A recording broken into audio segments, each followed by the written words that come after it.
이슬람교도를 믿는 무슬림들이 먹는 할랄 음식은 아직 우리에게는 생소한 음식이죠. 돼지고기와 술은 먹지 못하고 다른 고기들은 율법에 따라 도축돼야 할랄 음식으로 인정받을 수 있는데요.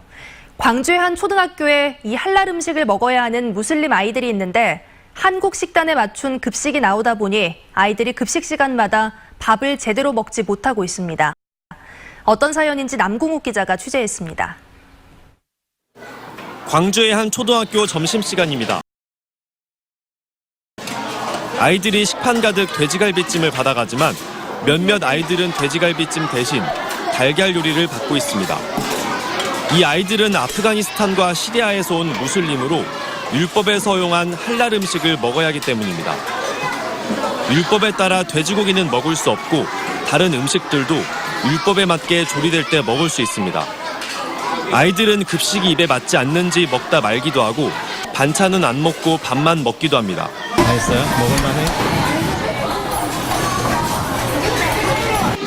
이 학교에 다니는 무슬림 학생은 총 4명입니다. 이들 가운데 일부는 점심을 굶고 하교 후 집에 가서 밥을 먹었고 나머지 학생들은 도시락을 싸오거나 급식 반찬 중 먹을 수 있는 것만 먹고 있습니다. 시민단체는 학생들의 인권과 다양성을 존중해야 할 교육청과 학교가 소극적으로 대처하고 있다며 이 아이들의 인권은 누가 지켜줄 것이냐고 목소리를 높입니다. 시대적인 요구에 따라서 그런 다양성을 존중하고 그런 문화적인 지원 등을 일시적인 방편이 아니라 장기적인 방편으로 좀 진행이 될 필요가 있다는 것입니다. 학교는 시설과 인력 등 현실적인 어려움 때문에 할랄 음식을 제공하지 못하고 있습니다. 이 아이들을 위해서 특별히 조리하기가 쉽지는 않아요.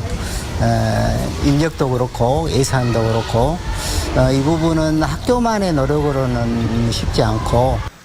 광주시 교육청은 무슬림 학생 등 다문화 학생들의 다양성을 위한 정책을 펼치기 위해 애쓰고 있다고 이야기했습니다. 다만 무슬림 등 특정 집단에 대한 지원을 바라보는 일부 곱지 않은 시선이 우려돼 적극적인 정책을 펼치기 어려운 것이 현실이라고 덧붙였습니다.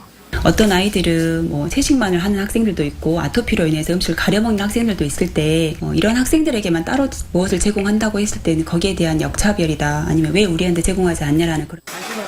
우리 국민도 아닌 특정 집단에게만 혜택을 제공한다는 곱지 않은 시선은 다문화 사회로 채 진입하지 못한 우리 사회의 과도기적 현상 가운데 하나입니다.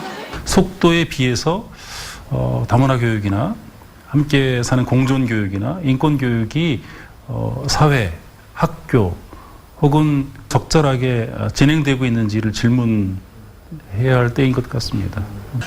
광주에서 학교를 다니는 외국 국적 학생 등 다문화 학생은 3,500명으로 3년 전보다 50% 증가했습니다. 다양한 국가와 문화적 배경을 지닌 사람들이 한국 사회에서 늘어나는 게 현실인 만큼 이제는 이들과 어떻게 어우러져 살아갈지 고민해야 할 시점입니다.